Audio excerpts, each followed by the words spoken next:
Საომშვიდობის მეგობრებო, მოგესალმებით. მოკლედ ეს დღეები არის ძალიან დიდი მოვლენები ვითარდება მთელ მსოფლიოში.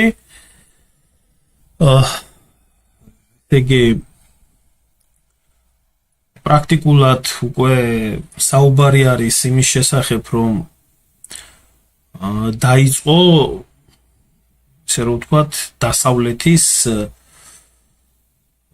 საპირწონე ახალი სამხედრო, ეკონომიკური და პოლიტიკური გაერთიანების შექმნა, რომელიც შექმნაც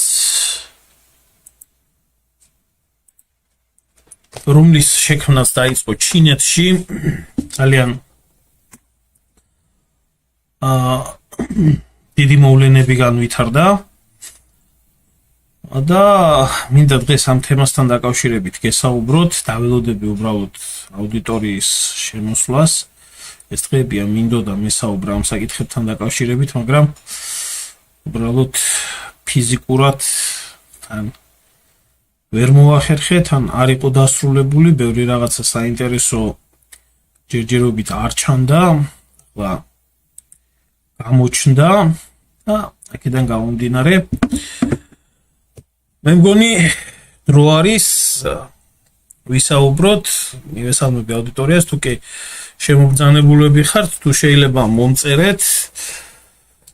მოკლედ თემა არის ძალიან ვრცელი, ეხება მსოფლიო გლობალურ წესრიგს და რა თქმა უნდა ამ ყველაფერთან ერთად ეხება საქართველოსაც, ეხება ჩვენ, ეხება საერთოდ მთელ რეგიონს და ეს ბოლო 4 დღე არის, რაც მთელი მსოფლიო გამადიდებელი შუშით უყურებს იმას, თუ რა ხდებოდა ჩინეთში ჯერ ეგრეთ წოდებული შოსის სამიტთან დაკავშირებით. ამის შემდეგ ჩინეთმა დღეს ჩაატარა გამარჯვების პარადი, დიდი პარადი უზარმაზარი, რომელმაც მთელი მსოფლიო, ასე რომ ვთქვათ, გააკვირვა ძალის 1000 სახელი დაარქვეს, ძალის დემონსტრირება. ერთ 5 წუთი თუ რამეს გაინტერესებთ, თქვენც დაწერეთ კომენტარში და დავიწყებ ამ საკითხთან დაკავშირებით საუბარს. აქ იყო ეკონომიკური ასპექტები, აქ იყო პოლიტიკური ასპექტები, აქ იყო სამხედრო ასპექტები და როგორი იქნება სამყარო ხვალ, ფაქტია ის, რომ როგორცაც ამდენი ხანი ჩვენ მივეჩვიეთ 91 წლიდან მოყოლებული, აუცილებლად ვიტყვი ამ ჩვენი ბედოულათების საკითხთან დაკავშირებითაც. ჩვენი რეგიონი საინტერესო იყო, რომ მთელი ამ მოვლენის მანძილზე ჩართული იყო ამ ყველაფერში მთელი ჩვენი სამეზობლო. აბსოლუტურად ყველა ქვეყანა იყო ჩაბმული ამ საკითხში.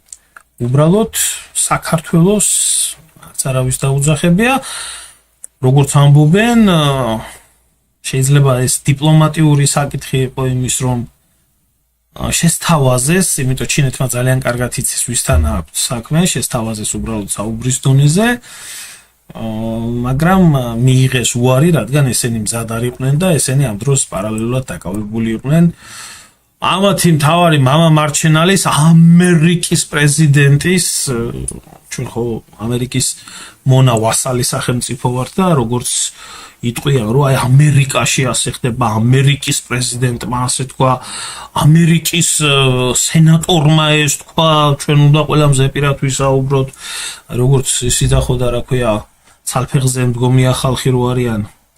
არ შეიჯვალეკო და იგენი უკაცრავად ამ სიტყვისთვის, რომ აი ამერიკის სენატორმა თქვა, არ მაინტერესებს, აი გირჩი რო იძახო და რომ აი ჩემი პატრიარქიო მაგალითად თუ ამერიკის ელჩი არისო და ამის იქეთ არ მაინტერესებს არაფერიო და ახლა ამას ჩვენ თუ ხედავთ და ჩვენ თუ ამას ანალიზს ვაკეთებთ, რა თქმა უნდა, ახლა ჩინეთიც ხედავს ამ ყველაფერს და იცის საქართველოს რა ვაკანალიაცა. არა და ძალიან ასე რომ ვთქვათ, შეიძლება შოსის საკითხთან დაკავშირებით იმდენად არა, ეგ მაინც ინდივიდუალური საკითხი არის. აქვს თუ არა ქვეყნებს სურვილი არის თუ არა მათ ინტერესებში ამ ერთიანებაში გაერთიანება, მაგრამ აი რაც შეეხება გამარჯვების პარადთან დაკავშირებით, ნამდვილად საჭირო იყო და მე რა ვიცი ფიქრობ ასე, იმიტომ რომ ჩინელები ჩვენგან განსხვავებით არაფერს ივიწყებენ, საკუთარი ისტორიაც ახლა კი არა, აგერ ქრისტეშობამდე მერვე საუკუნიდან დაწერილი ისტორია აქვს ბოლო-ბოლო, ისე კი არა, ლეგენდებით გადმოცემული და თვითონ ჩინეთი, რომელსაც თავის დროზე ინგლისის, საფრანგეთის, შეერთებული შტატების, ასევე იაპონიის და სხვა ქვეყნების, ასე რომ ვთქვათ, შეთქმულებით მოუწყვეს ოპიუმის ერთი ომი და ოპიუმის მეორე ომი და ჩინეთი, რომელსაც სახელი დაარქვეს აზიის ავადმყოფი კაცი, დიდი კაცი, რომელიც ავადმყოფი არის და 2 საუკუნის მანძილზე გლეჯდნენ, ჭამდნენ 20 მილიონ მეძე ჩინელი მოკლეს, დაშალეს, დაძარცვეს, საერთოდ გაანადგურეს. ქართველი კაცის დამსახურება იყო ის, რომ ჩინეთმა შეძლო ეს ყველაფერი, გადაელახა, ჩინეთი განთავისუფლებულიყო, გამხდარიყო დამოუკიდებელი სახელმწიფო და დამოუკიდებელი სახელმწიფოს გარდაც შემდეგ გამხდარიყო ისეთი ძლიერი ჯერ რეგიონალური მოთამაშე და მერე მსოფლიო დონის ქვეყანა, ამიტომ ჩინელებმა ეს ძალიან კარგად იციან, რომ ეს სტალინის დამსახურება არის და სტალინი რო საქართველოსდან იყო ძალიან კარგად იციან ეს ყველაფერი. ამიტომ დღევანდელი ჩინეთი მადლიერი არის და უმადლის ამ ყველაფერს იოსებ სტალინს, თვითონ გადარჩენას, განთავისუფლებას, როგორც სახელმწიფოებრიობრივ სისტემას, როგორც მეორე მსოფლიო ომში ჩინეთი ყველაზე მეტი დანაკარგი მართალია მეორე მსოფლიო ომში ჰქონდა საბჭოთა კავშირს, მერე მოდის ჩინეთი, იმიტომ რომ ჩინეთი ისე საჯიჯგნად იყო ჩაგდებული ხელში, რომ იაპონელებს მაგალითად ჩინელი ადამიანის მოკლა ტყვიით სირცხვილად ითვლებოდა, ამიტომ სამურაის ხმლით აჭრიდნენ თავს, რომ დანახარჯი არ ყოფილიყო. იქიდან გამომდინარე ჩინეთში იმდენი უბედურება დატრიალდა მაშინ და სხვათა შორის საქმე იმაში არის, რომ მსოფლიოსთვის თუ ჩინეთთან, ასე რომ ვთქვათ, მეორე მსოფლიო ომი თუ მთელი მსოფლიოსთვის დაიწყო 39 წელს, ჩინეთისთვის დაიწყო 37 წელს ეს იაპონიის ოკუპაცია, როდესაც დაიწყო ჩინეთისათვისების გადანმოყოლებული, ამიტომ ისინი მადლიერები არიან ნამდვილად სტალინის და მადლიერები არიან საბჭოთა კავშირის, გადაარჩნენ, აღდგნენ და განთავისუფლდნენ ამ ყველაფრიდან. ახლა სტალინის ფაქტორი მე მქონდა დაწერილი, ეს იყო გენიალური პოლიტიკური სვლა. სინამდვილეში მეორე მსოფლიო ომი დამთავრდა 2 სექტემბერს და ეს თვითონ სტალინის გენიალურობა მდგომარეობდა იმაში, რომ იაპონია, რომელიც იყო მოკავშირე გერმანიის და იტალიის დიპლომატიური ხერხებით გაანეიტრალა და მოაწერა ხელი ნეიტრალიტეტს. იაპონიის საგარეო საქმეთა მინისტრი ერთადერთი შემთხვევა არის, როდესაც პირადად გააცილა იაროსლავის სადგურიდან იაპონიაში და უთხრა, რომ ჩვენ აუცილებლად დავიცავთო ხელშეკრულებასო, არის ინფორმაცია, რომ მან უთხრა, რომ ჩვენ ხო აზიელები ვართ, გულისხმობდა მის ქართულ წარმომავლობას, რამაც შემდეგ აკოცოთ რაღაც ეგეთი გვარი ქონდა, ხარ მომახსოვდება ეს იაპონური გვარები, მათ რომ ჩვენზეო სტალინმა უდიდესი გავლენა მოახდინაო მისი ამ ნაბიჯითო, იქედან გამომდინარე, რომ სტალინი არასდროს არავის არ ასცილებდა და ჩვენ წამდაო, რომ ის წმინდად დაიცავდაო ამ ნეიტრალიტეტის ფაქტს, ნუ ეს ორივე მხარეს ჭირდებოდა, იაპონიასაც ჭირდებოდა და საბჭოთა კავშირსაც ჭირდებოდა, მაგრამ საბჭოთა კავშირს უფრო ჭირდებოდა ეს, რომ ასე არ ყოფილიყო, მოხდებოდა ისე, რომ გაიყოფოდა საბჭოთა არმია ორ ნაწილად, წავიდოდა აღმოსავლეთში, ნაწილი დასავლეთში და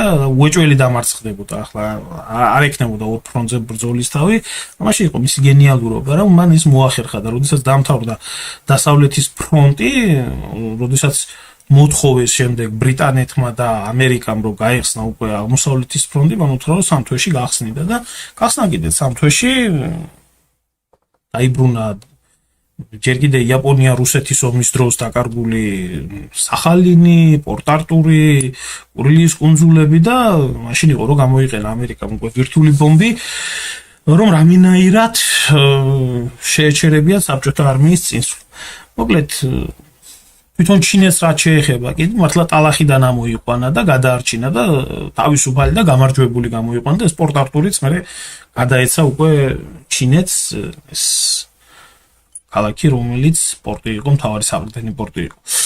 ამიტომ რაღაცნაირად გულისწყეთის მომენტი, რა თქმა უნდა, მე პირადადაც მაქვს ის, რომ სტალინის ქვეყნის წარმომადგენელი კაციშვილი არ მონაწილეობდა ამ ყველაფერში, ქვეყანაც არ იყო წარმოდგენილი, მაგრამ ნუ ჩვენ ხო ევროპელები ვართ და აზიაში ახლა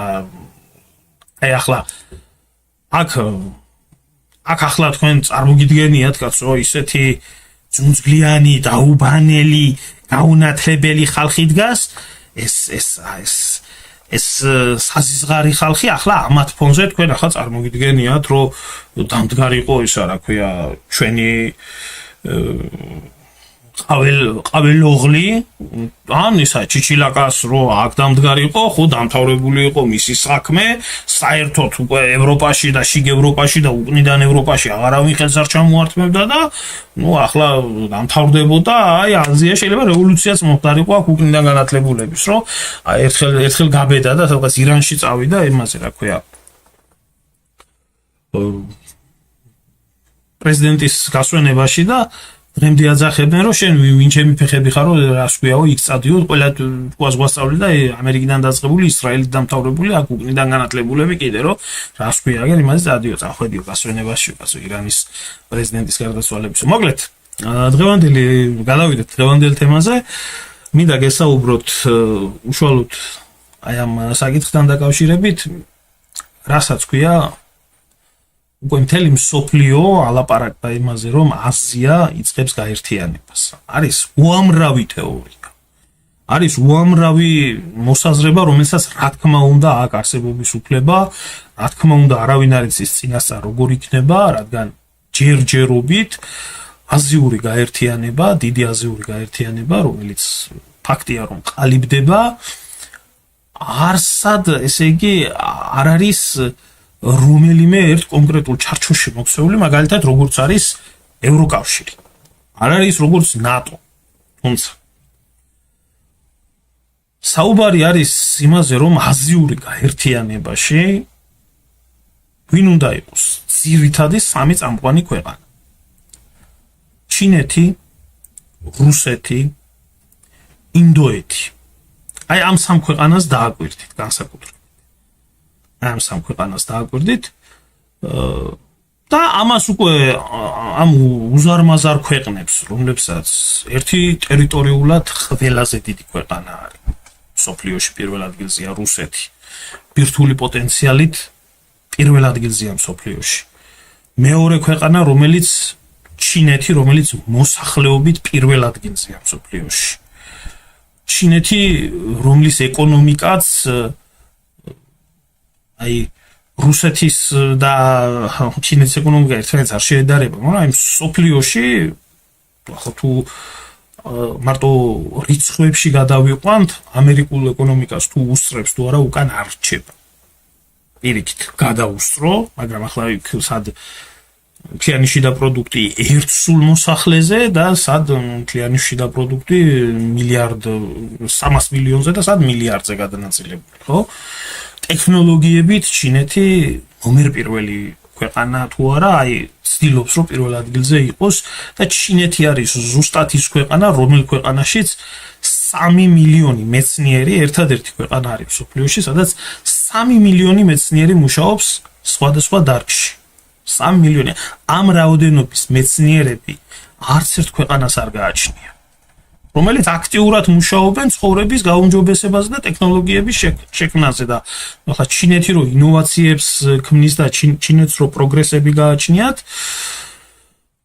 არ ვიცი ახლა მე მგონი აქ მხოლოდ ჩვენთან ისეთ ჩინეთს იცნობენ მარტო ტემუს ჩინეთს იცნობენ და რაღაცა იმას იმიტომ რომ ჩინეთი მაღალ პროდუქციასაც ქმნის და ის რა ქვია ხატაკების პროდუქციასაც ქმნის და ჩინეთი არის ის ქვეყანა რომელმაც ხელოვნური ინტელექტის საშუალებით სულ ახლა ხანს დაამთავრა მაგალითად კაშხლის მშენებლობა სადაც არც ერთი მუშა არ მუშაობდა სულ რობოტები მუშაობდნენ და ხელოვნური ინტელექტის გამოყენებით ააშენა უზარმაზარი კაშხალი სულ რობოტებმა ააშენეს ეს ყველაფერი ერთი ადამიანიც არ მუშაობდა ანუ ადამიანის ჩანაცვლება რობოტიზირება ამიტომ რამდენამეში არიან პირველები ტერიტორიული მთლიანობა, რესურსები, დემოგრაფია, ინოვაცია, ბირთვული იარაღი და ამ ყველაფერს მიმატებული შემოკარგებო ინდოეთი, რომელიც ზოგი მონაცემებით გასწრებული აქვს ჩინეთზე მოსახლეობით, ასევე უდიდესი ეკონომიკა არის ბევრად მეტი არის მარტო ინდოეთში ორჯერ მეტი არის მოსახლეობა ვიდრე მთელ ევროკავშირში იმიტომ მილიარდს გადაცილებული არიან მოსახლეობით ევროკავშირში სულ სადღაც რაღაცა 500 მილიონი თუ 400 მილიონი ადამიანი ცხოვრობს ვერ დავდები ხა თავს მაგრამ ორჯერ მეტია მარტო ინდოეთის მოსახლეობით ეკონომიკა ერთ-ერთი ყველაზე მეტი სწრაფად განვითარებადი და ძლიერი ეს რატომ აქ მარტო ჯერ ამ ორ ქვეყნებზე დროებით გავთიშო ეს ფოტო ეს ერთიანი აზიის ფოტო და მე მინდა ახლა უბრალოდ პარალელები გავავლო ერთ საინტერესო მომენტთან დაკავშირებით რომელიც ჩემოკარგებო რომელიც რუსეთის გეგმა დააგვირდით მე ადრეს ბევრჯერ მისაუბრია და კიდე ერთხელ მინდა გავიხსენო და გავახსენო ჩემ მაყურებლებს, ჩემ აუდიტორიას. ერთ დროს რუსეთის საგარეო საქმეთა მინისტრის აღმოსავლეთ მცოდნის, ფაქტობრივად ქართველი მეუღლე ყავდა, თბილისში იყო გაზრდილი პრიმაკოვი, ევგენი პრიმაკოვი, რომელმაც შექმნა რუსეთის, ასე რომ ვთქვათ, სამომავლო განვითარების დოქტრინა. დოქტრინა პრიმაკოვის ეწოდა. რომელშიც იყო გაწერილი, ეს არის ძირითადი ღერძი, თუ რა მიზნებს ისახავდა ეს კონცეფცია. საგარეო პოლიტიკის და ქვეყნის განვითარების თვალსაზრისით, ესე იგი, პრიმაკოვის დოქტრინის მიხედვით, ანუ ძირითადი საყრდენი უნდა იყოს გაერთიანებული ერების ორგანიზაცია, ყველაზე მთავარი პლატფორმა მსოფლიოში, რომელიც არსებობს და რუსეთი უნდა დაახლოვდეს. წაიკითხეთ, ახლა ვინც არ იცის რუსული, ჩინეთი, ინდოეთი, ირანი და სხვა აღმოსავლეთის ქვეყნები. რითაც უნდა შეაჩეროს დასავლეთის ამბიციები, რომელსაც ყოველთვის ჰქონდა აღმოსავლეთით ექსპანსია. ეს იქნებოდა ჯვაროსნების პერიოდში, დასავლეთი ყოველთვის მოიწევდა ახლო აღმოსავლეთის დაპყრობისთვის, ეს იქნებოდა, ვთქვათ, ნაპოლეონის პერიოდი, როდესაც მოიწევდა აღმოსავლეთის დასაპყრობად, ეს იქნებოდა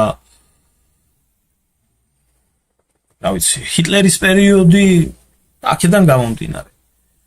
ეს დოქტრინა იქნა შექმნილი 90-იანი წლების ბოლოს და საბოლოოდ მიიღო დამტკიცება ამ ყველაფერმა მას შემდეგ, როდესაც იუგოსლავიის დაბომბვა, კოსოვოს პრეცედენტი მოხდა, გაწირეს სერბეთი, გაანადგურეს, დაშალეს იუგოსლავია, ნატომ საერთოდ ფეხებზე დაიკიდა რუსეთის ყველანაირი, ასე რომ ვთქვათ, თხოვნა, რა ვიცი, მუქარა, ეს. აი ამის შემდეგ ეს დოქტრინა მოვიდა მოქმედებაში და რუსეთმა გადაწყვიტა საბოლოოდ რომ დასავლეთი ეს იყო სამყარო რომელთანაც რუსეთს სათანამშრომლო არაფერი ჰქონდა და ისტორიულად რუსეთს ყველაზე სისხლისმღვრელი ომები ჰქონდა დასავლეთთან ეს იქნებოდა ნაპოლეონის ომი, პირველი მსოფლიო ომი, მეორე მსოფლიო ომი და დასავლეთში რუსეთს არასდროს არ თვლიდნენ სრულფასოვნად წევრად, ან ეშინოდათ მისი, ან სულ მის წინააღმდეგ მოქმედებდნენ. აქედან გამომდინარე პრიმაკოვის დოქტრინა, რომელიც შევიდა მოქმედებაში, ითვალისწინებდა აი ამას. და ამ ყველაფერთან ერთად ითვალისწინებდა ნატოს აღმოსავლეთით გაფართოების დაბლოკვას. ყველანაირი მეთოდებით, მათ შორის საომარი მეთოდებით. ყოფილი საბჭოთა კავშირის ტერიტორიებზე. ზუსტად აი ამ დოქტრინას შემდეგ მოარგეს რუსებმა ესეთი გენერალი ყავთ, გენერალი გერასიმოვის სამხედრო დოქტრინა, რომელმაც უნდა დაიცვას, რა თქმა უნდა, შენ ფურცელზე შეიძლება ბევრი რაღაც დაწერო, მაგრამ ეს ასე არ მოხდეს. ამის შემდეგ მოხდა, ჩემო გარგებო, გერასიმოვის დოქტრინის მორგება და ომი საქართველოში, ომი უკრაინაში ეს მხოლოდ და მხოლოდ ავტომატურ რეჟიმში იქნა ჩაშვებული, რადგან ეს ქვეყნები მიიწევდნენ ნატოში და ეს იყო მათთვის ამ დოქტრინისთვის მიუღებელი. როგორც კი განხორციელდა ყოფილი საბჭოთა კავშირის ტერიტორიებზე ნატოს ცხვირის შემოყოფა, რუსეთმა იმოქმედა ისე როგორც იმოქმედა და მიმდინარეობს ახლაც ეს პროცესი მიმდინარეობს. ანუ რუსეთი ნაბიჯ-ნაბიჯ გეგმაზომიერად მიაბიჯებს აღმოსავლეთით, სადაც მას ყავს ტექნოლოგიური უზრუნველყოფა აქვს, სადაც მოკავშირეები ყავს და სხვათა შორის რეალური მოკავშირეები ყავს. შევეხები ამ თემასაც დღეს აუცილებლად და გულისხმობ ჩრდილოეთ კორეას, ჯერ არ ჩამოვსულ არ იმ ქვეყნებზე, რომელი ქვეყნებიც იყრიან თავს და ჩრდილო კორეამ დაამტკიცა, რომ რუსეთის მოკავშირე არის, ეს ცოტა მოგვიანებით, ამიტომ რუსეთი თავის გეგმას ის რაც იყო გაწერილი ჯერ კიდე 2000-იანი წლების დასაწყისში და რითაც განისაზღვრებოდა რუსეთის ასე რომ ვთქვათ ორიენტაცია ეს ამ მომენტისთვის ზუსტად ზედმიწევნით სრულდება. ამიტომ აქ სტრატეგიული მიმართულება რუსეთს არაფერი არ შეუცვლია და დოქტრინა რუსეთის განვითარების პრიმაკოვის დოქტრინა არის მოსული მოქმედებაში. ახლა აქ გადავიდეთ ისევ ეს დაუბრუნდეთ ისევ ამ ერთიანი აზიის საკითხს. ისე პრაქტიკულად აქ არის შეკრებილი მსოფლიოს უმდიდრესი ქვეყნები რესურსებით, მოსახლეობის დაახლოებით 3/4 პლანეტის მოსახლეობის 3/4 ინდოეთი, ჩინეთი, რუსეთი, ირანი, ну ახლა აღარა მაქვს ჩრდილო კორეაზე და ამ ქვეყნებზე, რომლებიც გაწამებული არიან დასავლეთის სანქციებში და განსაკუთრებით შეერთებული შტატების სანქციებში, რომელიც თუ რუსეთთან ითანამშრომლებს სანქციას დაგადებთ, ასე ვიზამთ, ისე ვიზამთ. მოისაზრება ასეთი თეორია, ამისთვის იქნება ეკონომიკური ცენტრი, რომელ ეკონომიკურ ცენტრში სხვათა შორის ჩვენ მეზობლებს წყვილის შეყოფა სურდა შოსის ორგანიზაციაში. უბრალოდ ჭიდილი და პოლიტიკა, ყველგან პოლიტიკა არის, იქაც მოკავშირეები გჭირდება და დასავლეთშიც მოკავშირე გჭირდება და აღმოსავლეთშიც მოკავშირე გჭირდება.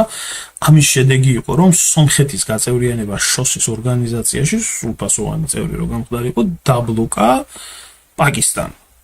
ეს პაკისტანი კიდე გამომრჩა, რომ ვთქვა, ესეც ერთ-ერთი უდიდესი ბირთვული ქვეყანა და ეს რა ქვია, აზერბაიჯანის გაწევრიანება დაბლოკა ინდოეთმა. ანუ ჯერჯერობით ბოლომდე არ არიან შეთანხმებული ეს ქვეყნები, ამიტომ ორივეს ლობი იქაც მუშაობს როგორც დასავლეთში.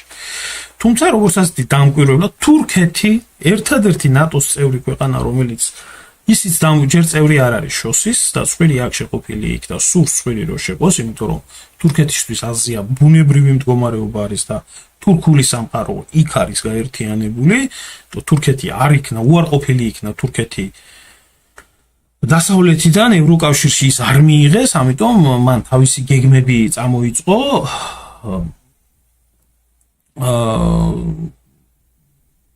დიდი ტურანის გაერთიანების საკითხებში და ეს ქვეყნები, რომელიც თურქეთის ინტერესებში არის, ეს აზიაში არის ეს. მაგრამ თურქეთიც არ არის მსოფლიოს უდიდესი მოთამაშე, არის რაც რეგიონალური სახელმწიფო ჩვენთვისაა დიდი და ძლიერი თუ არა. თურქეთი საერთოდ კოლონიალურ სახელმწიფოთაც განიხილება, იმიტომ რომ ბრიტანეთის გავლენის ქვეშ იყო და არის დღესაც, თუმცა თავის პოლიტიკასაც ცდილობს. ახლა ეს იყო ისტორიული სამიტი, ასე რომ ვთქვათ, იმიტომ რომ ბევრს სურდა გაწევრიანება, ბევრი წევრები იყვნენ შეკრებილები, დიდი მოლოდინები იყო ამ ყველაფერთან დაკავშირებით და ამას პლუს შემოკარგებო საინტერესო მოხდა ის ამბავი, რომ სანქციები, რომელზეც ერთი ამბავი იყო ატეხილი, რომ აი რუსეთიდან ჩვენ გაზს არ ვიყიდით, ჩვენ გაზი არ გვჭირდება, ჩვენ ასე ვიზამ. ეხლა ევროპამ ერთი წივილი და კევილი. ამიტომ რუსეთის და ჩინეთის შეთანხმების შედეგად იქნა ჯერ განხორციელებული იქნა პირველი და რა თქმა უნდა ჩინეთისთვის შედარებით ბევრად იაფფასად, კიდე იაფფასად, სილა სიმბირის ძალა 1 და იგეგმებოდა მეორე უზარმაზარი ნაკადი, რომელიც უნდა წასულიყო ჩინეთის ეკონომიკისთვის რუსეთიდან, მეორე მილსადენის მშენებლობა, რომელიც მილსადენის მშენებლობაც ფერხდებოდა რაღაც მიზეზების გამო, ჯერ კიდე რაღაცაზე იყო საუბარი და ყველაზე საინტერესო მომენტი იქნა აქ, რომ ხელმოწერილი იქნა ჩინეთს და რუსეთს შორის სიმბირის ძალა 2-ის პროექტი, რაც ითვალისწინებს უზარმაზარი გასადენის მშენებლობას სიმბირიდან მონღოლეთის გავლით ჩინეთში და 50 მილიარდი კუბომეტრი გაზის მიწოდება, ასევე არსებული რესურსების გაზრდა. ანუ ეს იყო ენერგეტიკული საკითხები. აღმოსავლეთ ბლოკს, ასე რომ ვთქვათ, აი ამ აზიურ ბლოკს ევროპიდან განსხვავებით, ევროპა ღარიბი კონტინენტი არის, ევროპაში არ არსებობს ბუნებრივი რესურსები, ადამიანური რესურსებიც იმპორტირებული რო არ იყოს მოსახლეობა მკვდომადი არის და ივსება ძირითადად ემიგრანტების ხარჯზე. აღმოსავლეთის ბლოკს არც რესურსების პრობლემა აქვს, იქ არის ჩინეთი, იქ არის ირანი, იქ არის რუსეთი, იქ არის ინდოეთი, სხვათა შორის საუდის არაბეთი, ეს კატარი და ეს ქვეყნები ესენიც იქ არიან. ამიტომ აი რესურსის პრობლემა არა, არც ადამიანური რესურსის პრობლემა, არც იარაღის პრობლემა. ამიტომ აზიური ცენტრი, აი ასე იქნა შეფასებული, რომ იქნება აზიური ცენტრი. ანუ აი უკნიდან განათლებულები ახლა ძალიან ბევრს რო კიოდნენ და წიოდნენ, რომ აი რუსეთი გაზს ვეღარ გაყიდის, ნავთობს ვეღარ გაყიდის, რუსეთის საქმე ცუდათა, დაიშლება, ფული არ ექნება, ეს არ ექნება, ის არ ექნება. აი ის გაზი, რომელიც უნდა წასულიყო ევროპის მიმართულებაზე, გადაინაცვლებს ჩინეთში და დაახლოებით 30 წლის მანძილზე ჩინეთი უზრუნველყოფილი იქნება სტაბილურად რუსული გაზით. ასე რომ ვთქვათ, და არსებული სიმძლავრეების დამატებაც და მიწოდებაც იქნება. ამას გარდა იქნა 22-მდე ხელშეკრულება მოწერილი, რომელი ხელშეკრულებაც ითვალისწინებდა ეკონომიკურ თანამშრომლობას ვაჭრობის სფეროში, აი ფულადი გადარიცხვების გადმორწყვეტს, იმიტომ რომ ყველას ყელში ამოვიდა, რომ ამერიკელები თავისი დოლარის დომინირებიდან გამომდინარე, ვისაც როდის უნდა და რანაირადაც უნდა სანქციებს ადებენ და აფერხებენ ამა თუ იმ ქვეყნის განვითარებას. ამიტომ იყო მაგალითად, რომ ინდოეთის პრეზიდენტს, რომელსაც ემუქრებოდა ტრამპი, რომ ადებდა 50%-იან სანქციებს რუსეთთან თანამშრომლობის გამო, რუსეთთან ფასის, ასე რომ ვთქვათ, დადების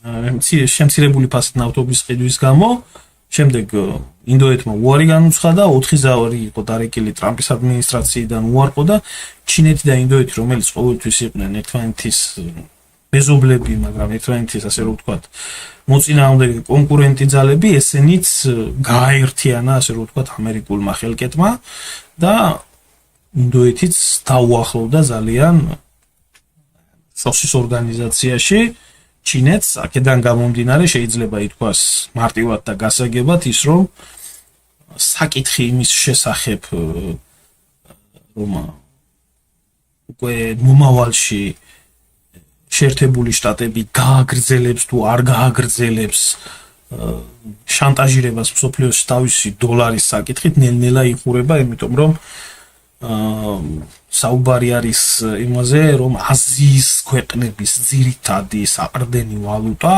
ან საკუთარ სავალუტო ანგარიშებში უნდა მოხდეს გადარიცხვა ქვეყნებს, რაც გააჩნიათ, ან და უნდა განხორციელდეს ის, რომ აზიის ძირითადი ვალუტა უნდა იყოს იუანი, ჩინური ფულის ერთეული, რომელიც ჩინური ეკონომიკას დაეყრდნობა და თუკი ჩინეთის ეკონომიკა დაიქცევა, მაშინ დაიქცევა ის როგორც ამერიკის ეკონომიკა თუ დაიქცევა, მაშინ დაიქცევა დოლარის საქმეც. ამას ალბათ მიემატება კიდე ბრიქსის ქვეყნები, როგორიც არის სამხრეთ აფრიკა, როგორიც არის ბრაზილია და სხვა კიდე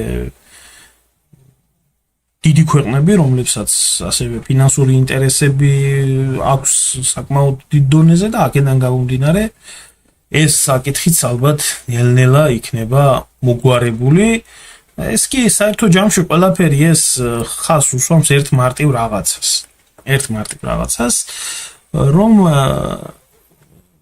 დასავლეთის ხანა მთავრდება.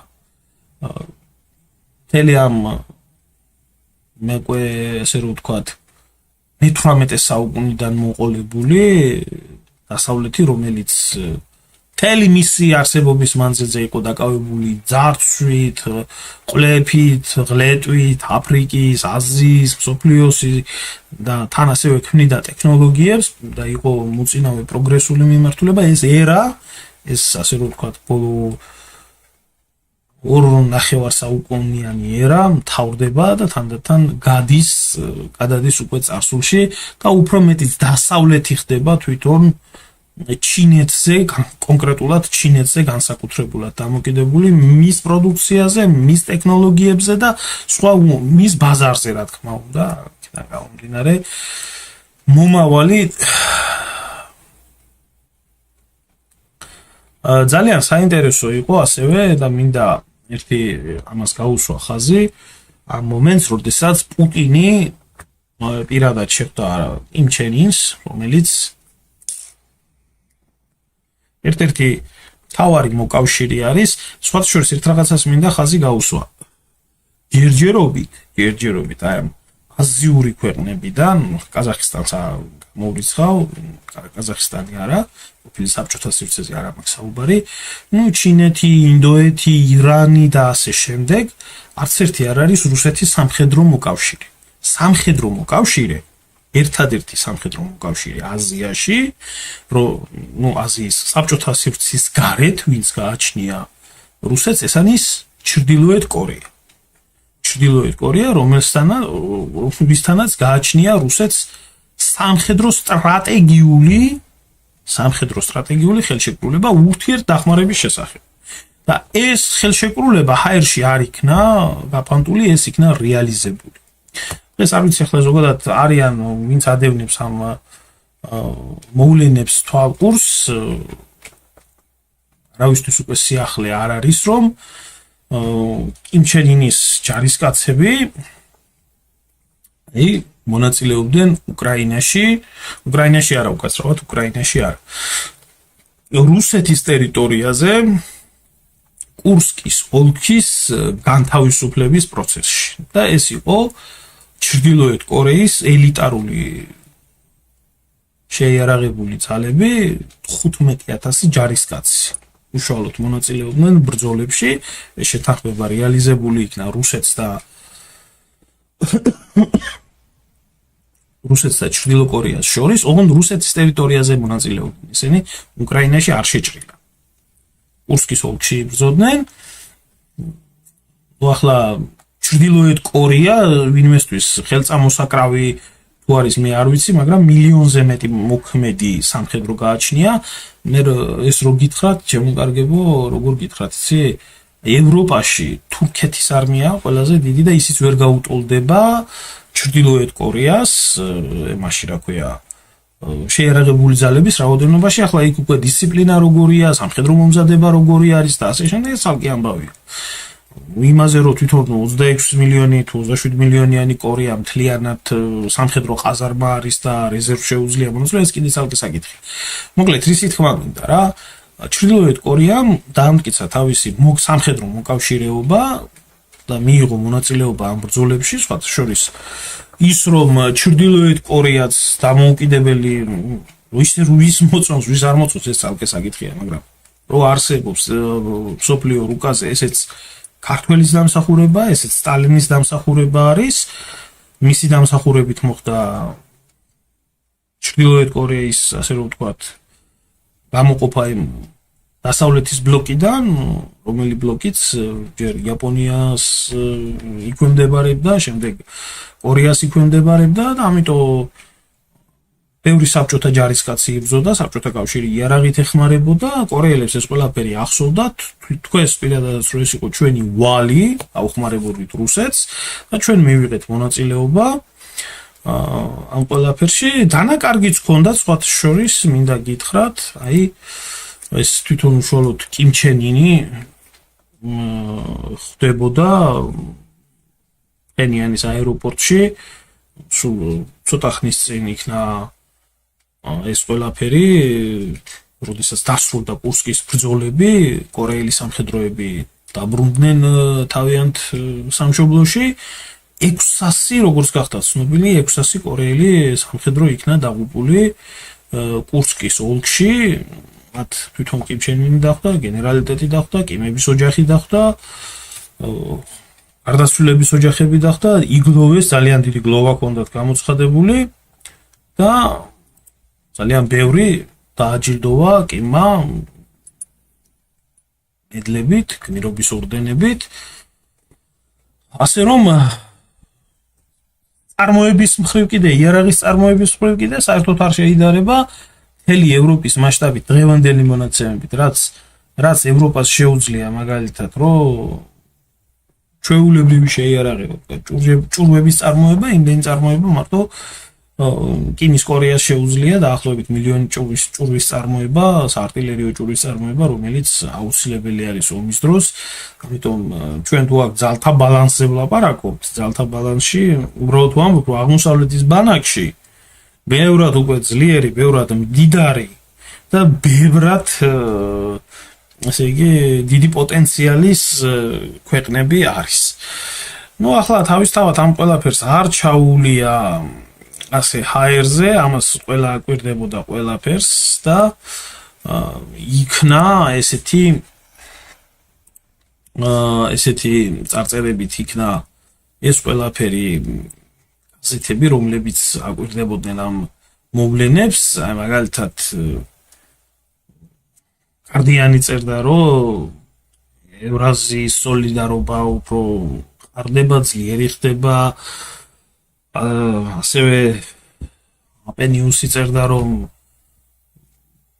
კონსოლი ისა ძალის დემონსტრირება ხდება ჩინეთში, მე გეტყვით რატო წერდა ამ ყველაფერს. ახალი ღერძი იქმნება და უკვე ყველა უკვე თავისას ხვდება, რომ აუცილებლად ეს ქვეყნები არ დარჩებიან ასე ჰაერზე და ამ ყველაფერს გამოეხმიანა თვითონ ტრამპაც უმპა, რა თქმა უნდა, იმიტომ რომ დასავლეთის ქვეყნებიდან ორი პრეზიდენტი იყო ჩასული, ალბათონიც ის ანაწერს, რომ მე პირადად ძალიან გული დამწყდა საქართველოს რომ არ მიიწვიესო, ამაზე ვსაუბრობთ ალბათონ და ეს კიდე გასარკვევია, მიიწვიეს და ესენი არ წავიდნენ თუ მართლა არ მიიწვიეს, მაგრამ დიდი ალბათობით არ იყო ეს ამათგან დიპლომატიური ფონი, აი პირდაპირ დაწერა ტრამპმა, ჩვენ კოლონია ვართ, ჩვენ ხო დამოუკიდებელი პოლიტიკის წარმოება არ შეგვიძლია, ამიტომ ჩვენ აკრძალული გვაქვს გავსი ნაბიჯების გადადგმა და თავისთავად ახლა ლაივის დასაწყისში ვთქვი, იქ რომელიმე ესენი წასულიყვნენ, ხო, დამთავრებული იყო აქ ცივილგივილი მოხდებოდა ერთი ამბავი. ანუ აქ ტრამპმა გამოვიდა, გამოეხმაურა ამ ყველაფერს, ჩინეთს გამარჯვების დღე მიულოცა, თან შეახსენა, რომ ჩვენო ამერიკელებიო როგორ დაგეხმარეთო მეორე მსოფლიო ომის დროსო და ამერიკელი ხალხიო როგორ დაეხმარაო ჩინელ ხალხსო მილიტარისტურიო იაპონიის დამარცხებაშიო და ასე შემდეგო და ბოლოსკენ დაწერა ესეთი რაღაცა, ჩემიო თბილიო მოკითხვაო, გადაეცითო პუტინსო, კიმ ჩენ ინსო და всё ამერიკის წინააღმდეგო შეთქმულებისთვის ის ესაო პრეზიდენტი დონალდ ტრამპი. ანუ ამას მთელი მსოფლიო ხედავს და ყველა ხვდება იმას, რომ აზიაში თავიდან ბოლომდე იქნა ძალთა ბალანსი. ახლა მინდა გაჩვენოთ მოვლენები თვითონ. ახლა უშუალოდ გადავიდეთ სამხედრო პარადზე, რომელიც იქნა იქ ჩატარებული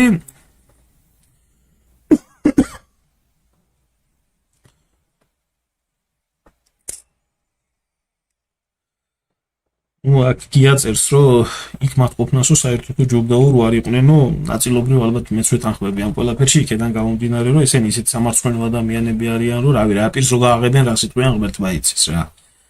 წავიდნენ მსოფლიო ლიდერების და სადღაც მსოფლიო ამბის გადაწყვეტაზე კი არა, აგერ თურქეთთან გარბიან კისრის ტეხით იგორობა არ ახსოვთ თავისი ყველაზე დიდი გამარჯვება და ესენი საწამსვლელები არიან და რისი მომგვარებლები არიან, რუსთაველი ვერ მოუვლიათ. აგერ 1 კილომეტრი ქუჩა თავიდან ბოლომდე ის ვერ გაუჩერებიათ, ერთ ცივილკივილია ატეხი. ეხლა გადავიდეთ უშუალოდ თვითონ სამხედრო პარადთან დაკავშირებით და მე მინდა გითხრათ ესეთი რაღაცა. ბოლო დროს თუ ჩვენ დავაკვირდებით საერთოდ სოფლიო მოვლენებს, მოვლენებიდან გამომდინარე შეგვიძლია ერთი ყველაზე საინტერესო რამე აღმოვაჩინოთ. სოფლიოში, მათ შორის შეერთებულ შტატებში, სადაც სამხედრო აღლუმები არ არის პოპულარული და არ ტარდებოდა, შეერთებულ შტატებშიც ჩატარდა სამხედრო აღლუმი. როგორი ჩატარდა, რანაირი ჩატარდა, ეს ცალკე საკითხია, კაცო, მაგრამ ჩატარდა. რუსეთში ტრადიციულად ტარდებოდა. აგერ ჩინეთში ამხელა გრანდიოზული ის ჩატარდა. ეს რატო ვამბობ?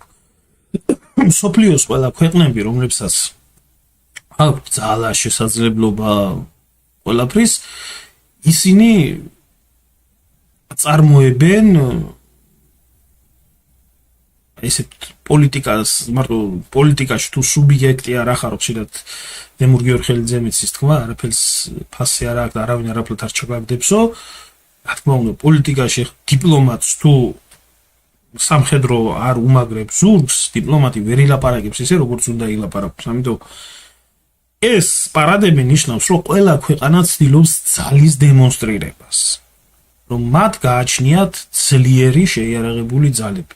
დღეს რაც პარადზე იქნა ნაჩვენები, ამან კიდე ერთხელ გააუგნა ძალიან ბევრი. მე მინდა გაჩვენოთ თქვენ ეს ჩინური შეიარაღება грандиозული парадიდან მოკლე მომენტები. Ядерными боеголовками публике представлена стратегическая ядерная межконтинентальная ракета на жидком топливе Дунфэн-5С.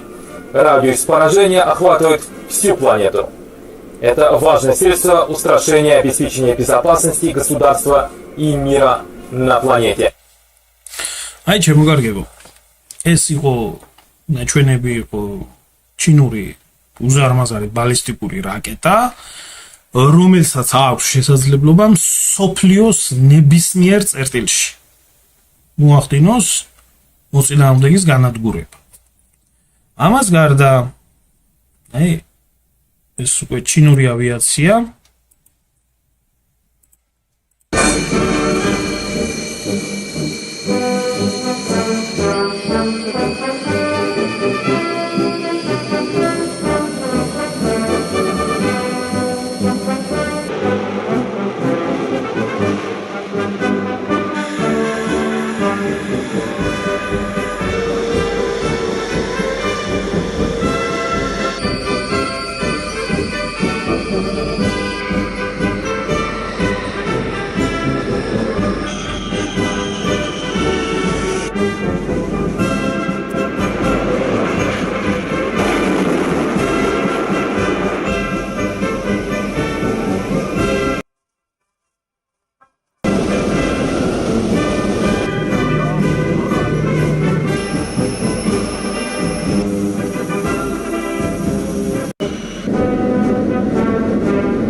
ნუ მე მგონი ითქვებს არავისი არ იწევს ჩინეთს რა შეუძლია, როგორ შეუძლია და ერთი კიდე მომენტი მინდა გაჩვენოთ თვითონ ჩინური არმიის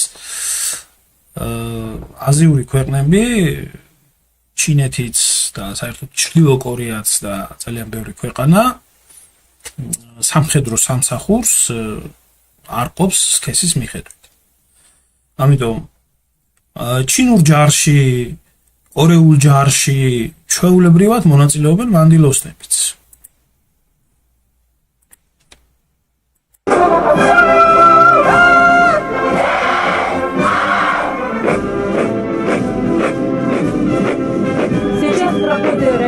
Народного ополчения, приемочные женщины района страны, где годы войны.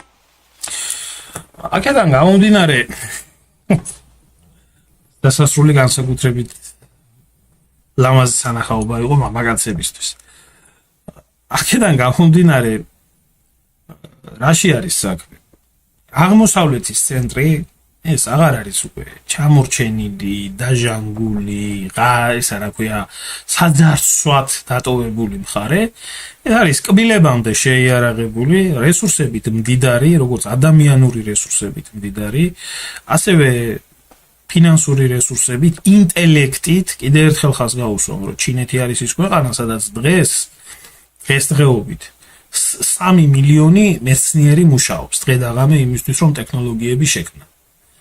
ამ რაოდენობის მეცნიერები ხო ერთად აღებული ევროკავშირის ქვეყნებში არ არიან. 3 მილიონი მეცნიერი. ყოველ დღე, ყოველ წამს, ყოველ წუთს რაღაც ახალის გამოგონება ხდება.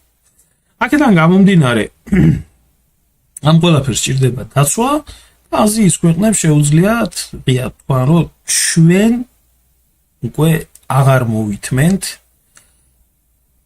ამერიკის შეერთებული შტატების და ევროპის დომინირებას ჩვენ ქვეყნებში. და თუ კი ვინმე პრობლემა შეგვიქმნის, ფინანსურ საკითხებს მოვაგვარებთ, გაერთიანებას მოვაგვარებთ, რესურსი გვაქვს, ფული გვაქვს და მომავალი არის აზიისთვის. უამრავი საინტერესო დეტალი იქნა გაჟღერებული, გამჟღავნებული, ახლა უბრალოდ ყველაფერზე საუბარი ზედმეტი იქნება. რა თქმა უნდა, კონახსენები უკრაინის საკითხიც.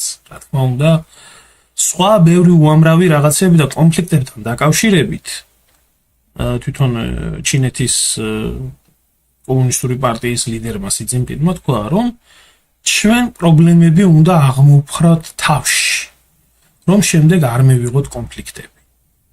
ჩვენ კონფლიქტები არ გვჭირდება, ჩვენ გვჭირდება მშვიდობიანი თანაცხოვრება და მშვიდობიანი ცხოვრება. მოკლედ, რის თქმაც მინდოდა ძირითადად პრაქტიკულად ყველაფერი შევეცადე ჩამომეყალიბებია. დანარჩენი თუ ვინმეს რაიმე კითხვები გაგაჩნიათ ამ საკითხთან დაკავშირებით, თუნდაც ჩვენი ქვეყნის ამბავთან დაკავშირებით, ამ ყველაფერთან ერთად შეგიძლიათ დამისვათ და ვეცდები პასუხი გაგცეთ. ასეთი არის სამყარო ამ მომენტისთვის, რა იქნება ხვალ არავინ არ იცის. ფაქტია, რომ ასეთი სამყარო ხო მდიდარ ქვეყნებში, სხვათა შორის და აზიურ ქვეყნებში ასევე მისათვლელი არის, რომ მონაწილეობდა ყაზახისტანი, რომელიც ასევე მსოფლიოს ათეულში შედის, დიდი ქვეყნების ათეულში, უმდიდრესი ქვეყანა. ნუ აქ უკვე საუბარი იმის შესახებ, რომ ხვალ ევროპაში, ამერიკაში ისეთი თბილი და ტკბილი იქნება ცხოვრება, რომელიც აქამდე იყო, ეს უკვე შეგვიძლია ჩავთვალოთ, რომ ისტორიაში ჩაბარდა. რა თქმა უნდა, გიორგი, ფაქტია იმის, რომ ეს ამას უკვე მე არ ვსაუბრობ, ამას საუბრობს საერთოდ სტატისტიკა და ამას საუბრობს ციფრები. როდესაც ევროკავშირის მთავარი სავაჭრო პარტნიორი იქნება ჩინეთი, რომელსაც ექსპორტი უფრო მეტი აქვს ევროპაში ვიდრე იმპორტი და ევროპის უამრავი სხვათა შორის ტექნოლოგიური ინსტიტუტების სავსე არის ინდოელი სპეციალისტებით, IT სპეციალისტებით. პაკისტანში ტექნიკური ბაზა ძალიან ძლიერია.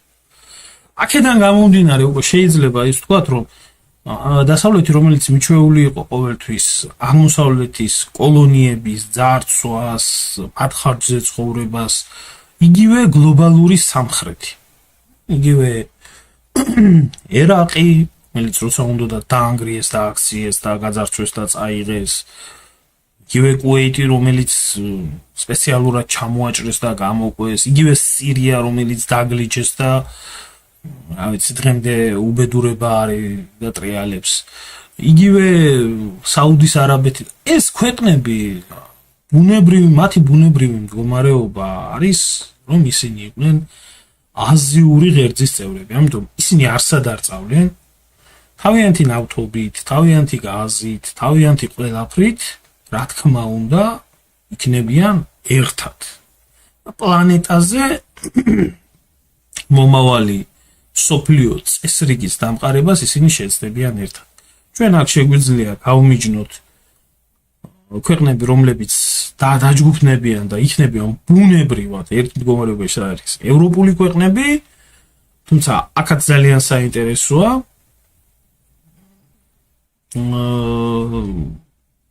ევროპა როგორ დაჯგუფდება, არის დასავლეთ ევროპა, არის აღმოსავლეთ ევროპა, შეერთებული შტატები, კანადა და ისრაელი პლუს.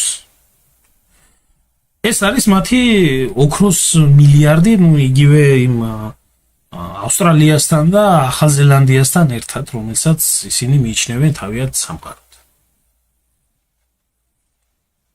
რას ფიქრობ, თურქეთს მიიღებენ? საინტერესო არის ის, რომ აი თურქეთი არის ზოგადად ესეთი ქვეყანა, რომ მე მაინც ვფიქრობ იმას, რომ თურქეთს თვითონ უნდა ძალიან, თურქეთი არის ყველაზე მეტი რასაც საზღარი ქვეყანა არის რა, აქაც არის, იქაც არის, ყველგან არის, ევროპაშიც არის, აზიაშიც არის, თურქულ სამყაროშიც არის. ჩემი ფიქრია, სიმართლე გითხრათ, ასეთი, რომ თურქეთს მიიღებენ, იმიტომ თურქეთი ყველაფერს გააკეთებს. თურქეთი არის ნატოში, მაგრამ ევროკავშირში და ევროსაბჭოში და ამ სტრუქტურებში კი არ არის. ამიტომ მიუხედავად იმისა, რომ ის შეიძლება იყოს სამხედრო ბლოკში, თურქეთი აზიისთვისაც საჭირო ქვეყანა არის, მათ შორის სატრანსპორტო ლოგისტიკურ ცენტრებში. თურქეთის მდებარეობიდან გამომდინარე, იგივე ბოსფორი, იგივე ხმელთაშუა ზღვა, იგივე შავი ზღვა და თურქული ქვეყნები, რომელი ქვეყნებიც არის ყველა მდებარეობს, არც ერთი არ მდებარეობს ევროპაში. ერთ-ერთი მონათესავე ერები, რომლებიც არის, ეს არის უნგრეთი, რომელიც დამკვირვებლადაა თურქული სამყაროს ტურანის ქვეყნები, ყველა არის იქეთ. აზიასაც სჭირდება თურქეთი. დიდი ალბათობით მიიღებენ. იმიტომ რომ თურქეთი უარყოფილი იქნა ევროპიდან, კი, ნატოში არის, იმიტომ რომ დასავლეთის უსაფრთხოება სჭირდება ნატოს როგორც თურქეთის წევრობა. თუ არა იმისთვის, რომ ვინმე თურქეთის დემოკრატიული სამყაროს რაც წევრად აღიქვამენ. ეს არის დასავლეთის ინტერესებში, რომ თურქეთი ჩვენთვის იყო აღმოჩნდა ეს უბედურება, რომ თურქეთი ჩათვალეს, რომ დასავლეთის უსაფრთხოების შემადგენელი ერთ-ერთი ის უნდა ყოფილიყო. რო არ ყოფილიყო ეგ მომენტი ტაოკლარჯეთი და ჩვენი ისტორიული მიწები ყველაფერი განთავისუფლებული იქნებოდა. ამაზე მე ცალკე ვისაუბრებ, რომელიც ეხება ამ იმ პერიოდის საკითხებს, როგორ გადაწყდა თურქეთის იქ ძალით შეთრევა და რამაც ბევრი რო სტალინის ლანძღავს დააგინებს. ახლა რაშვაში იყო სტალინი, როდესაც მთელი მსოფლიო დაუპირისპირდა თურქეთის მაშინდელი დასავლური სამყარო და მაშინ ერთი იდგა საბჭოთა კავშირი აქეთ თუ არა, მაშინ არც ძლიერი ჩინეთი არსებობდა და არც ხო თურქეთმა იმისთვის, რომ თურქეთი რო წევრი გამხდარიყო, ნატოს უზარმაზარი მსხვერპლი გაიყო. და სხვათა შორის მინდა საინტერესო კითხვა არის და აი ამ კითხვას გავცე პასუხი, რომ ნატოს წევრობა აზიისთვის პრაქტიკულად არაფერს არ ნიშნავს, იმიტომ რომ ნატოს როგორც ასეთი სამხედრო ბლოკის გაერთიანების მანდატი ვრცელდება ევროატლანტიკურ სივრცეზე. ანუ ევროპაზე და შეერთებულ შტატებზე, აზიაში ეს არ ვრცელდება. ამ მიზნით ვერ მოხერხდება ეს თვითონ წესდება შეუწერია. იგივე სამხრეთ კორეის ჩართვა, იგივე ავსტრალიის ჩართვა ნატოში, იგივე ზელანდიის ჩართვა ნატოში. აი ეს ქვეყნები, აი მაგის მაგალითები იყო, მაგალითად, როდესაც ფოლკლენდის კუნძულების ომი ჰქონდა ბრიტანეთს არგენტინასთან, ნატოში არც უთხოვია იმას დახმარება, იმიტომ რომ ყველამ კარგად იცოდა, რომ ეს ევროატლანტიკური სივრცის მიღმა იყო ყველაფერი. იმიტომ აზია არ შედის ამ უსაფრთხოების ფარში, რომელიც თურქეთს უჭირავს, შესაძლებელია ეს არ ახდენს და ისტორია სხვათა შორის ახლა მე მესმის როგორი კითხვაც ისმება, იმიტომ რომ თურქეთი სანამდე გახდებოდა ნატოს წევრი, თურქეთის უზარმაზარი შენაერთები იქნა გადასროლილი კორეაში, იმის გამო რომ თურქეთი ნატოს წევრი გამხდარიყო, ამერიკის მოკავშირეობის გამო კორეაში იქნა გადასროლილი და ღებულობდნენ კორეის ნახევარკუნძულზე 5400 თურქი ჯარისკაცი არის დაღუპული კორეის ომში. კორეის ომში დაიღო რა ესაქმებოდა თურქეთს კორეის ნახევარკუნძულზე. მაგრამ ეს იყო ის სისხლი, რომელიც უნდა გაეღო იმისთვის, რომ მომხდარიყო.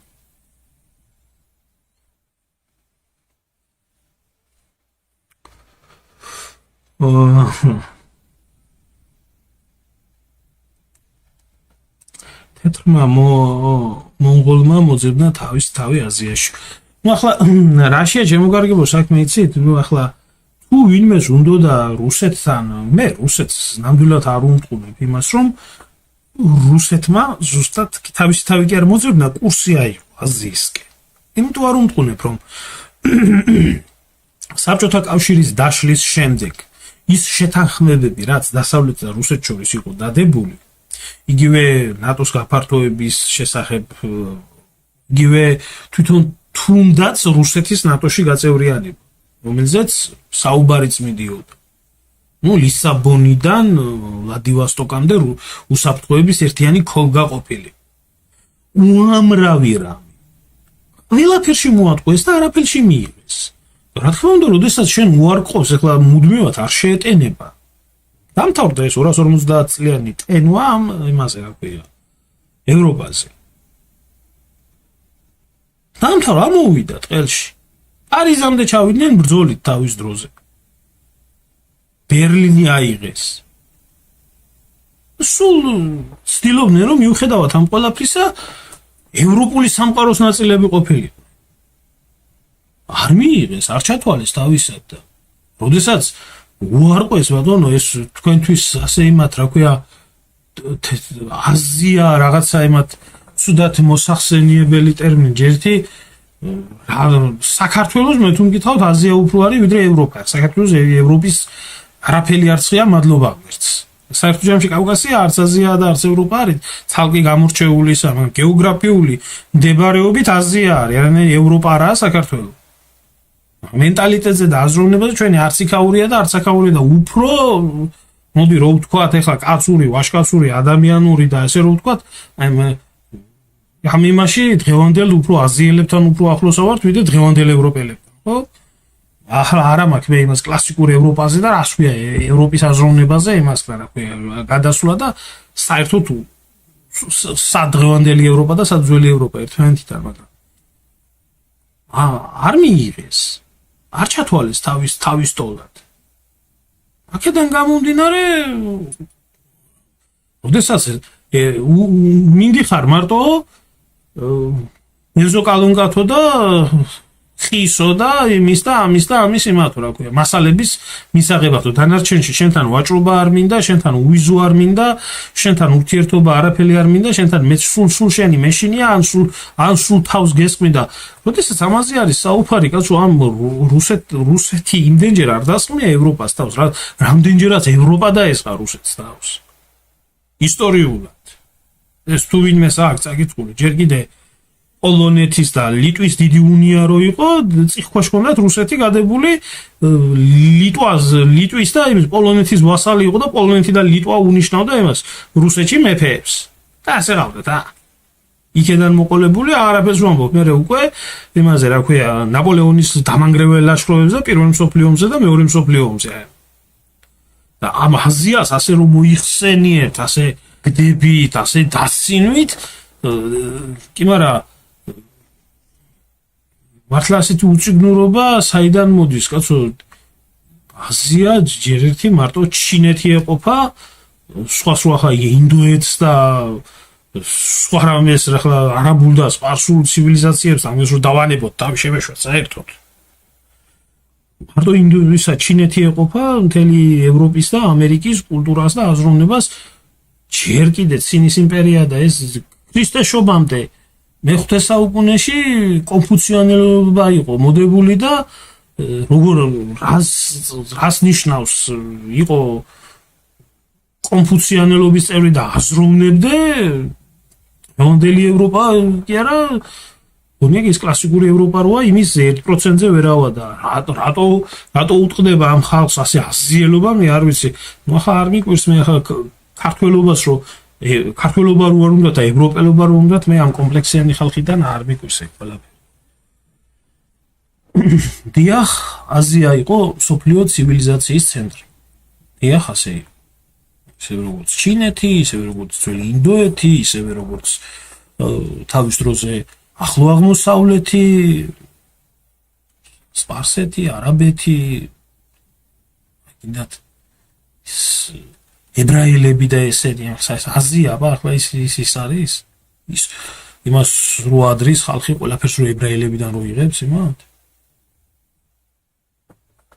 ევროპელებმა ხელის დაბანა ჭამის წინ და ჩანგლის გამოყენება შუაროსნული ლაშქრობების მერე ისწავლეს თუ არა აზია არ იყვნენ მოდებაში არ იყვნენ ხელები რატომ უნდა დაებანა ჭამის წინ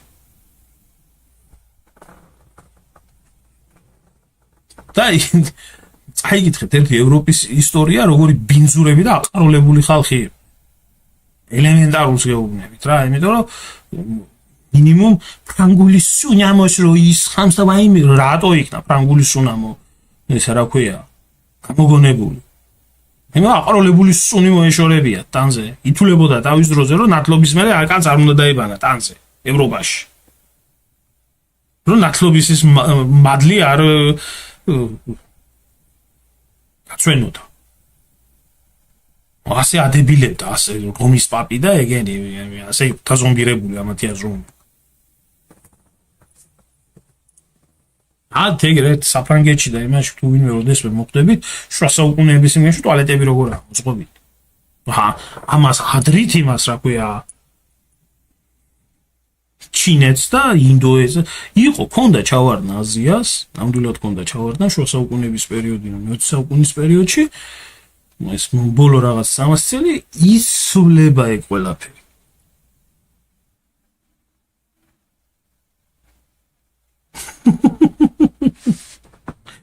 ის ბლაჰა შემოძმო დღევანდელი ლიბერასტები ასე რომ ვთქვათ განსხვავებულ დროში კი არ ცხოვრობენ ამათ რო კითხო ქალებმა ბოდიში და იღლიები არ უნდა გაიპარსონ და თავი არ უნდა დაიბანონ და შეხედეთ რას გავს მაგათ იდეოლოგიაში მასე არის რო ეს თურმე ქალი რო ჰიგიენა რომ მოაქვს მის თავზე ეს კაცის გულისთვის მოაქვს და ამიტომ ბინძურად უნდა იწოვრო ახლა ამათი ავანტყოფური აზროვნებები რა ძველი ევროპული აზროვნებაა მაგ ნუ ასე იყო ასე ახლა დღეს რო არის ახლა რო აქ ქონდა ეს პერიოდი აღმავლობის პერიოდი ქონდა რომელი პერიოდშიც ეს სადღაც რომელიც დასრულდა 90 წელს დასრულდა ეს ყველაფერი და მის მერე დაიწყო როგორც ცნობიერების კრიზისი დაიწყო ევროპაში ასევე ძალიან სხვა ბევრი რამის კრიზისი დაიწყო რომელიც მივა ახლა ნუ შევადარებთ რა ესა გაუნათლებლობა ახლა გოეთე ამბობდა თვითონ რომ მეო აღმოსავლეთ იმგესო რა ქვია ფილოსოფოსებს და პოეტებს მოსწავლეთ თუ გამოვადგებიოთ და ამ ბეშტერს რა ეშველება ყველა ქვეყანას რო ეშველება ჩვენი რა გიტყვი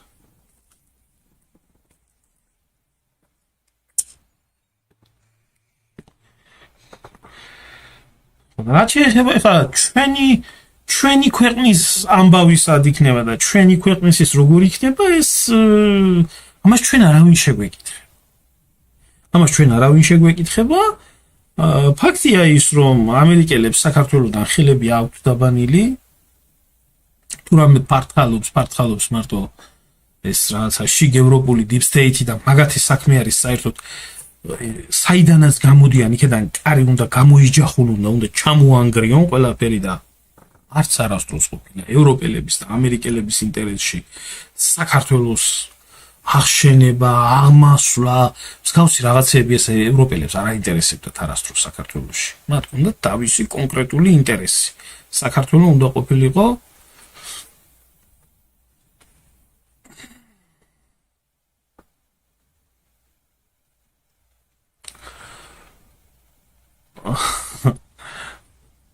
საინტერესო ისა არო ეს შალვა ნათელაშვილზე არის ხო საუბარი ხო შალვა ნათელაშვილმა ჩემო კარგო ამის წინ ასე ეთერი მიყავდა და დაუშვი კითხვა რომ ვინ გავარკვიოთ ახლა საზოგადოებას რაში იყო ვინ მოაწერა ხელი თურქი მესხების ჩამოსახლებას თქვა პასუხი გამცა რა პასუხი გამცა ის რომ ყარსის ხელშეკრულების წინააღმდეგი გამოვიდა ის და ერთი ადამიანის გვარი ახსენა დარჩენი ყველა ყარსის ხელშეკრულება მე მაგას არ ვეკითხებოდი მე ვეკითხებოდი კონკრეტულ საკითხს და იქ გამომეორე 3-4-ჯერ მაგრამ ახლა შალვა იმერი გამოცდილი ეშმაკია იმას რასაც თქმევიებ მე ვეკითხე მაგას შემდეგი რაღაც ქონდა თუ არა წვლილი შეტანილი რა თქმა უნდა ქონდა იმიტომ რომ ადამიანმა ვინც ხელი მოაწერა საქართველოს ევროსაბჭოში გაწევრიანებას ტყუილი თქვა ის თქვა ტყუილი აბსოლუტურად როდესაც თქვა რომ ჩვენო თურქი მესხების საქმეო რეკომენდაციის სახით ქონდაო აღებული რეკომენდაციის სახით არ ქონდა აღებული ვალდებულების სახით იყო ის საქართველოს გაწევრიანება ევროსაბჭოში ვალდებულების სახით და თვითონაც აქვს ხმა მიცემული საქართველოს ევროსაბჭოში გაწევრიანებას და ხმა არ ამოუღია მაშინ რეკომენდაციის სახით კი ვალდებულების სახით ეჭვმიტანილი კი არა მონაწილეა ვისაც აქვს ლუკას მე რატო გეუბნები ვიცი ვისაც აქვს ხელი მოწერილი საქართველოს ევროსაბჭოში გაწევრიანებაზე მას ყველას აქვს ავტომატურად ხელი მოწერილი თურქი მესხების ჩამოსახლებაზე იმიტომ ყველა მიცოდა ეს ყველაფერი რომ ამის სანაცვლოდ ეს ხდებოდა მათ შორის იყო შალიკოც მე დაუსვი კითხვა და ვკითხე რომ როიძახი რეკომენდაციას თქვა სააკაშვილის და იმას რა ქვია ვალდებულება ქონდა აღებული რა ქვია ივანიშვილს როგორც მასწავლებელს ისე აბარებდნენ აჩოტებს ერთი მეორის მიყოლებით და კანონებს ღებულობდნენ და მაგისტრის მოკლეს შარაც რა მელა ახლა შალიკო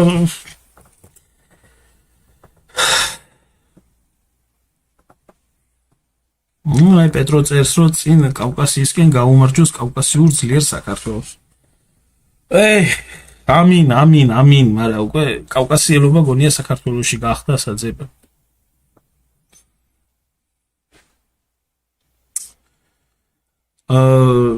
ჩემო ძმაო აი გვარდი მეკითხება სტალინს უნდა დაუგლაჟეთის დაბრუნება მე ეს დღეებია უბრალოდ ცოტა შემიფერხდა და თურქეთთან მიმართებაში არ დამიწყები არაფერი და მე გავაგრძელებ მაგ საკითხებს და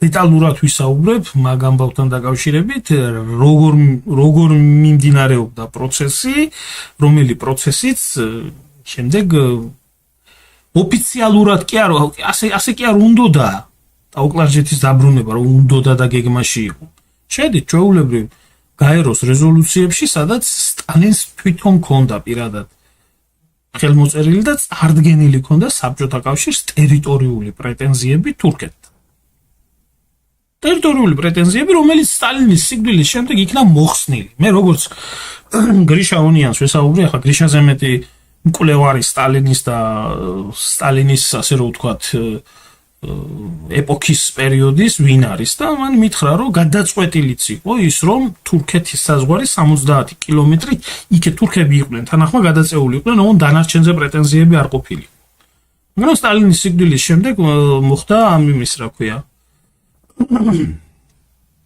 ამ ყველაფრის მოხსნა ხრუშჩოვის მიერ ეს ცალკე თემა არის და მაგაზე ცალკე ვისაუბრებთ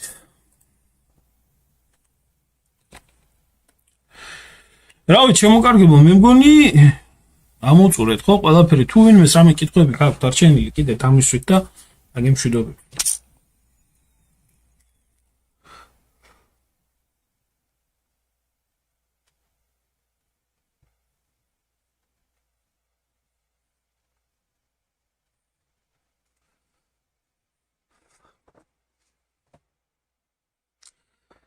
ლუკას რაშია საქმე ახლა იცი? ნუ რადგანაც აინტერესებს მაგ საკითხი. მე გეტყვი როგორი იყო ქრონოლოგია. ყარსის ხელშეკრულება, რომელიც არის რუსეთს და თურქეთს შორის დადებული, ეს იყო საქართველოს დემოკრატიული რესპუბლიკის დაპყრობის შემდეგ დადებული თურქეთს და რუსეთს შორის. ამიტომ საქართველოს რუსეთის დამოუკიდებელ საქართველოს არაფერი წვლილი არ მიუძღოდა ყარსის ხელშეკრულების გაფორმებაში. როდესაც დაიშალა საბჭოთა კავშირი, საქართველოს რესპუბლიკის აღდგენა ცხონებულმა ზვიად გამსახურდია, გამოაცხადა რეფერენდუმით 1918-21 წლების რესპუბლიკის საფუძველზე. 1918-21 წლის რესპუბლიკას არ ქონდა ვალდებულება აღებული საიმისოდ, რომ ყარსის ხელშეკრულება შეესრულებია. არ არსებობდა ეს ხელშეკრულება. ეს ხელშეკრულება იქნა შემდეგ, საქართველოს დაპყრობის შემდეგ გაფორმებული თურქეთთან. როდესაც აღდგა საქართველოს არაფერი ვალდებულება არ ქონდა ყარსთან. მაგრამ ზვიად გამსახურდიას კანონიერი ხელისუფლება როდესაც დაამხეს და დღემდე არის დამხობილი, დღემდე უკანონო ველში ცხოვრობს ქართველიერი და როდესაც მოიყვანეს შევარდნაძეს პირველი რა მოთხოვეს, იცი? შენ უნდა აღიარო, რომ დღევანდელი საქართველო, ჩვენი ქვეყანა არის მემკვიდრე დამოუკიდებელი საქართველოს რესპუბლიკის კი არა, ესა GSSR-ის, რომელსაც ჰქონდა ვალდებულება აღებული თურქეთთან. შევარდნაძე მამას გამოაწერა ხელი და გამოაცხადა. ამ შემთხვევაში თურქეთმა მოთხოვა საქართველოს, რომ ჩვენ ხელშეკრულებას, რომელსაც გავაფორმებთ, რადგანაც შენ უკვე გამოაცხადე და აღიარე, რომ ხარ GSSR-ის მემკვიდრე, GSSR-ს ჰქონდა ჩვენთან ვალდებულება აღებული ყარსის ხელშეკრულებისო და მოაწერე ამას ხელი. და ეს მოიტანეს. და რა თქმა უნდა, არ უნდა მოეწერა არავის ხელი. იმიტომ მე არ მახსოვს ახლა ეს პერიოდები სიმართლე გითხრა, მაგრამ მაგის გადამოწმებაც არაა ძნელი, რომ მე ვიყავი წინააღმდეგი. ახლა შალიკოს თავიდან უნდა აგვირდა, ძალიან კაი ტიპი იყო, როგორც პოლიტიკაში იყო, რამდენიმე წელი ძალიან ჯიგრულად მიყვებოდა. მე გაფუჭდა თუ არა. რაც შეეხება იმ საკითხს თურქ მესხებზე ყარსის ხელშეკრულებაში არაფერი არ წერია. თურქ მესხებზე ლუკას ყველაფერი ჩანაწერი არის გაკეთებული. ჩემო ძმაო, იმაში რა ქვია, საქართველოს ევროსაბჭოში გაწევრიანებასთან დაკავშირებით. ამაში არის საქმე.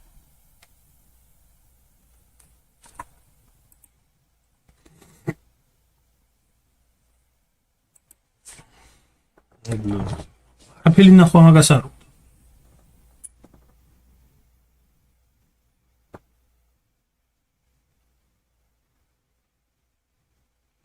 ყარსის ხელშეკრულება რა შუაშია თუ ხელმომწერები რუკაზე აღარ არსებობენ?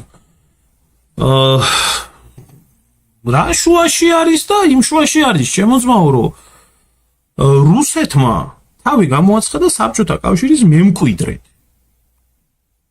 მართალია საბჭოთა კავშირი არ არსებობს, მაგრამ რუსეთი საბჭოთა კავშირის მემკვიდრეა. ამიტომ მემკვიდრეობით გადავიდა ეს ხელშეკრულება რუსეთს და თურქეთს შორის. და საქართველოს როდესაც გამოაცხადა, რომ ისიც არის GSSR-ის, ანუ საბჭოთა საქართველოს მემკვიდრე, დამოუკიდებელ საქართველოს მემკვიდრე კი არა, საბჭოთა საქართველოს მემკვიდრე, მანაც ავტომატურად ის ვალდებულებები, რაც იყო GSSR-ში, ყარსის ხელშეკრულების მიხედვით აიღო საკუთარ თავზე. ამაში არის საქმე.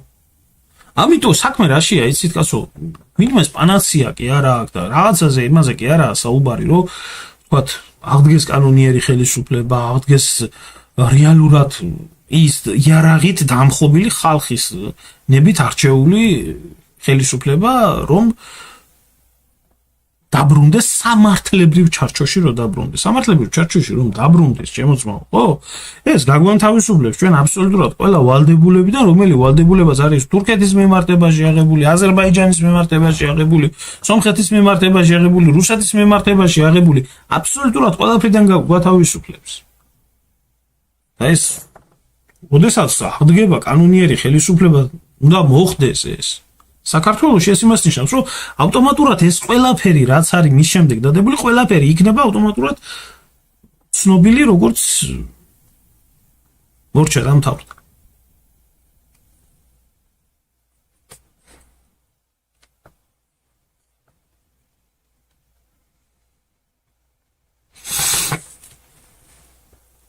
ნუ ახლა დავით თურქეთი საერთოდ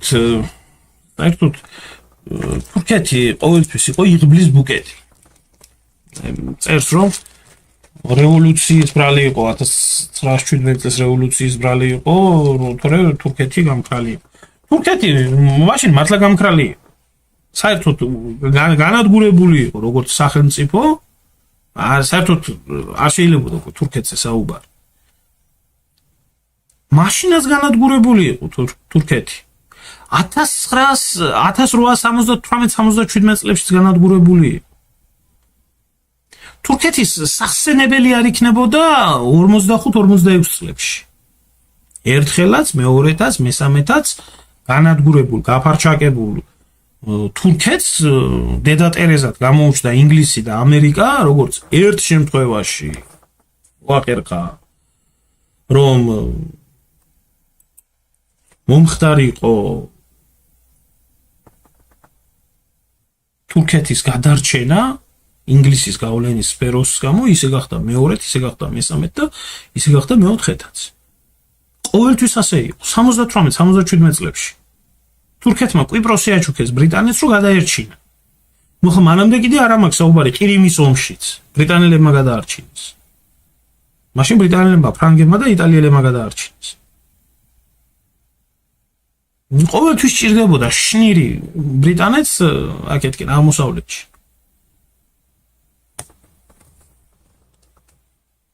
და ყველაზე მეტი ის იყო, რომ გადარჩა აგერო 45 წელს. მთელი მსოფლიო საბჭოთა კავშირს უცხადებდა ომს თურქეთის გამო.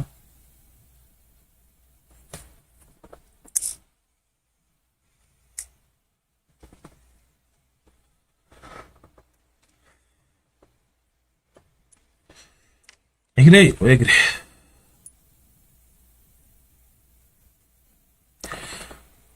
აი მივალთ რა, აი ბესო თურქეთის თემა მე არ მიმიტოვებია, თურქეთის თემაზე აუცილებლად ვისაუბრებ და თურქეთის საკითხთან დაკავშირებით აუცილებლად განვიხილავ ჩვენ ძალიან ბევრ საინტერესო დეტალს, რომელი დეტალიც ბევრ რამეს ეხება რა. და მათ შორის თურქეთმა ჩვენ რა გენოციდი მოგვიწყო ქართველებს და როგორ გაანადგურა ქართული მოსახლეობა თურქეთში, ეს კიდე ცალკე საკითხია. ცალკე ამბავია. და ქართული კულტურული გენოციდი როგორ განახორციელა. ჩვენ როგორ ვუბნებიან თურქი მესხებიო, რო აყარეთ და გადაასახლეთ და ასე კენ და დაბრუნეთ უკანო. აოკლარჯეთის ტერიტორიების 70%-დან აყარეს ქართული მოსახლეობა და გადაასახლეს ბურსაში, იზმირში, ორდუში და ქართველების ტერიტორიაზე დაასახლეს ქურთები და თურქები. აქედან თუ განხორციელდა, იქედანაც განხორციელდა იქ ყველაფერი. იმიტომ რომ საქართველოსთან მოსაზღვრე ქართველები არ ჭირდებოდათ. და მიაყოლეს, მე დაანგრიეს ერთი მეორის მიყოლებით თუ რამე ქართული კულტურული ძეგლი იყო და ახლა ბოლოს კიდე უზარმაზარი ჰესები ააშენეს და დაძირეს. განვიხილავთ მაგ საკითხს ჩვენ თავიდან ბოლომდე. ნაიც მე მგონი ამოვწურეთ ჩვენ ამ საკითხთან დაკავშირებით ყველაფერი და დიდი მადლობა ყველას ყურადღებისთვის. მოკლედ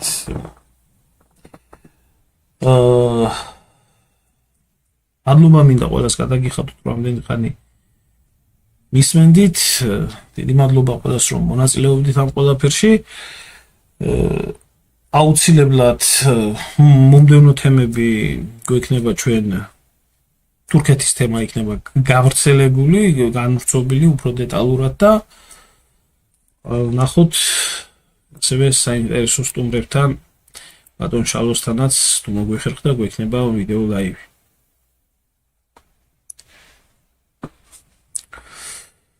რეაბილიტაციას თუ ითხოვენ ჩემო ძმაო, საბჭოთა კავშირის მთავარი მემკვიდრე არის რუსეთი, დედა რუსეთი. უნდა მიმართონ რუსეთს და გაუგეთონ რეაბილიტაცია.